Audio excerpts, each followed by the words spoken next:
Estes não são apenas acessórios aleatórios, eles foram banidos do futebol. O que o Saint-Maximin veste diariamente causa multas todos os dias. Tudo começou lá por volta de 2018, quando o Saint-Maximin jogava pelo Nice, lá da França. Mesmo no início de sua carreira, ele queria se tornar um jogador de destaque. Então, obviamente, ele buscava se tornar viral no mundo do futebol e no mundo de outros conteúdos. Em uma partida contra o Bordeaux lá da França, ao invés de ele jogar normalmente com as suas qualidades físicas boas, ele simplesmente não jogou normalmente. E o Saint-Maximin decidiu ficar famoso quebrando as regras nesse jogo. Pra quem não sabe, lá por volta de 2014, o Saint-Maximin, alguns meses antes desse jogo, ele assinou um contrato extraoficial com a Puma. E óbvio que no contrato da Puma tava, se ele usar outra marca como a Adidas ou a Nike, ele vai ser multado no caso. No entanto, o Saint-Maximin não tava nem aí, ele queria se tornar um fenômeno mundial. E no jogo ele apareceu com uma faixa da Gucci.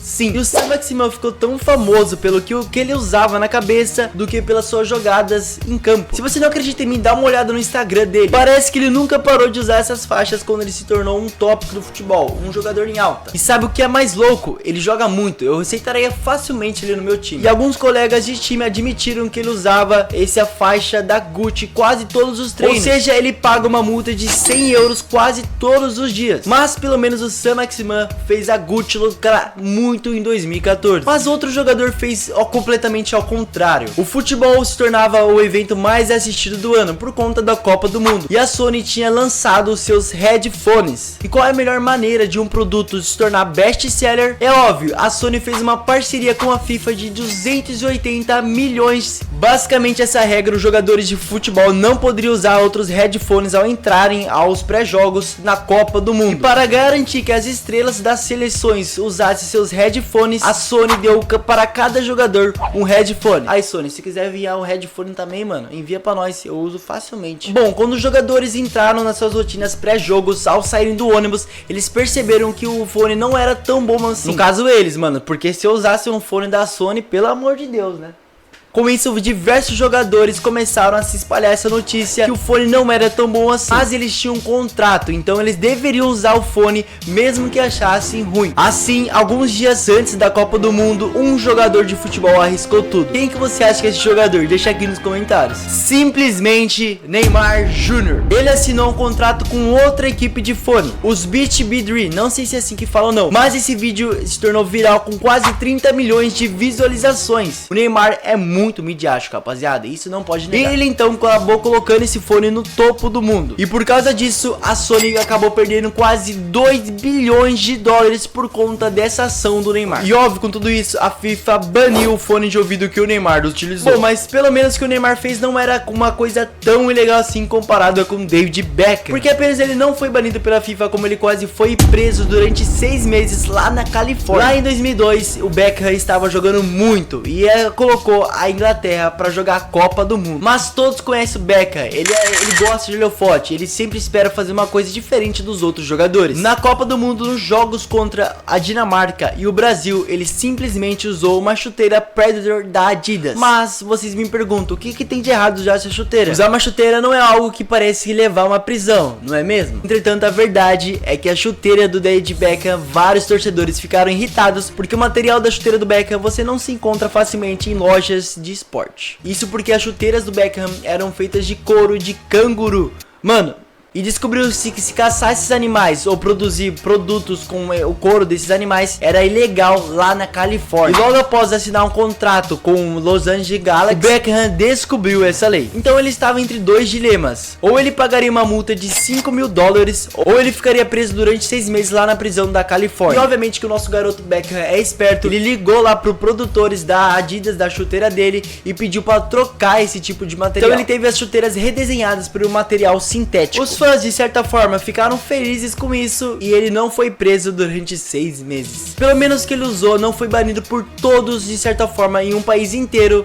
como aconteceu no Brasil. Isso aconteceu na Copa do Mundo de 2014. A Nike fez uma parceria com a seleção brasileira para projetar os novos uniformes do Brasil. Entretanto, havia um grande problema. Do Pelé ao Neymar, o Brasil sempre utilizou cores amarelas. É uma tradição cultural do Brasil. As equipes sempre utilizou cores amarelas roxas, verdes ou azuis para combinar com a bandeira do Brasil. E essas cores se tornaram tão significantes que o Brasil se tornou conhecido por essas cores no mundo do futebol. Mas aparentemente lá em 2014 a Nike queria mudar todo o projeto da seleção brasileira. O Neymar seria o rosto dessa seleção como ele é hoje em dia. Então a Nike projetou mostrando uma obra-prima da seleção brasileira com uma camiseta toda preta escrito Brasil, muito bonita por inclusive, e com as 5 estrelas representando as 5 Copas do Mundo que o Brasil tem em Argentina. Não, fica com esse vídeo, fica com esse final, Argentina. Voltei. O emblema do país ficou no canto esquerdo. Aparentemente os jogadores gostaram da ideia e foi aprovado. Mas quando foi publicado essa ideia, alguns torcedores, alguns críticos criticaram essa camisa. Ao longo de quase toda a tradição do futebol brasileiro, foi necessário utilizar a camisa amarela nos jogos de casa e a camisa azul nos jogos fora de casa. E muitos brasileiros se sentiram desrespeitados ao mudar completamente a tradição cultural da camisa da seleção brasileira. Convenceram a Confederação Brasileira completamente proibir esse tipo de uniforme. E obviamente que eles não teriam esse poder de proibir, até porque tem as camisas tailandesas, né? E eu vou falar a verdade, a camisa preta da seleção brasileira é muito bonita, mas no meu caso, se for jogar jogos oficiais da Copa do Mundo, tem que usar a camisa amarela, mano. A camisa amarela é a tradição do Brasil cultural, não pode mudar, ao meu ver. Bom, mas pelo menos a camisa não expulsa um jogador, como aconteceu nesse caso aqui. Hang Sin-chun causou um grande problema após o jogo. A China estava fazendo um amistoso e o técnico da China chamou esse jogador. Ele estava lá tranquilamente no banco de reservas quando de repente ele pegou o celular dele e simplesmente viu que não estava inscrito no meu canal, não tinha curtido o vídeo e ele ficou simplesmente em choque. Vamos lá, rapaziada, não faz como esse jogador, deixa o like aqui nesse vídeo que é muito importante e inscreva-se que é mais importante ainda. Bom, mas voltando, de qualquer forma ele tirou algo misterioso da meia e simplesmente tirou um diamante, um colar de diamante, e todos estavam olhando, todas as câmeras estavam nele. Ele simplesmente colocou o colar e foi jogar, foi pro jogo. Como todo mundo sabe, não pode usar nenhum brinco, nenhum colar quando você tá jogando um jogo oficial. Um amistoso é um jogo oficial lá da China. E ele utilizou pelo resto do jogo. Quando o jogo acabou, ele foi simplesmente multado, rapaziada. Posso te falar que foi um valor bem maior que o colar de diamante dele. Agora eu vou te contar uma história de negócios que aconteceu com o jogador Rafinha. Isso porque ele foi pego usando um produto que ele não deveria ter usado e de render uma multa de mais de $1 milhão.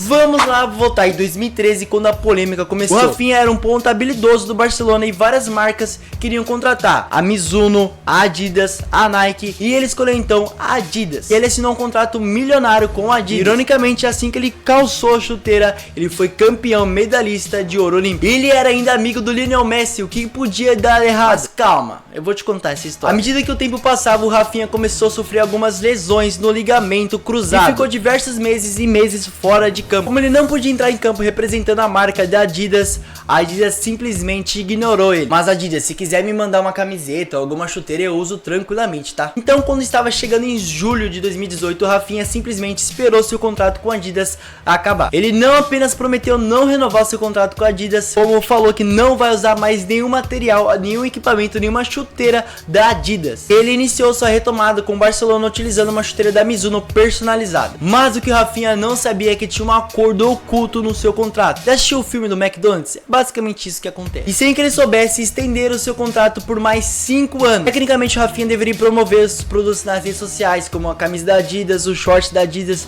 alguma chuteira da Adidas. À medida que os meses foram passando, a Adidas simplesmente ignorou que o Rafinha não estava utilizando o seu material. E ela permitiu que o Rafinha violasse esse acordo, porque eles literalmente foram espertos. Em dezembro de 2018, eles processaram o Rafinha por 10 mil a cada vez que ele não utilizou a marca da Adidas. Logo, o Rafinha não teve voz nisso, até porque tava num contrato e o advogado ficou do lado da Adidas. E no fim, Rafinha teve que pagar mais de $1 milhão para a Adidas. Nossa, a Adidas foi muito esperta agora. Bom, mas pra mim não tem. A marca da Adidas, pra mim, é muito boa. A chuteira, eu gosto muito da chuteira. Mas todo mundo sabe que o futebol às vezes acaba indo longe demais, com contratos milionários. Mas você sabe o que aconteceu com o Bellingham, o contrato milionário que ele assinou lá com o Real Madrid? Veja como tá a vida do Bellingham clicando nesse vídeo. E é muito importante que você deixe o like aqui nesse vídeo também. Inscreva-se no canal, que é mais importante ainda. Muito obrigado por você ter vindo aqui. Valeu, falou e fui. E tchau.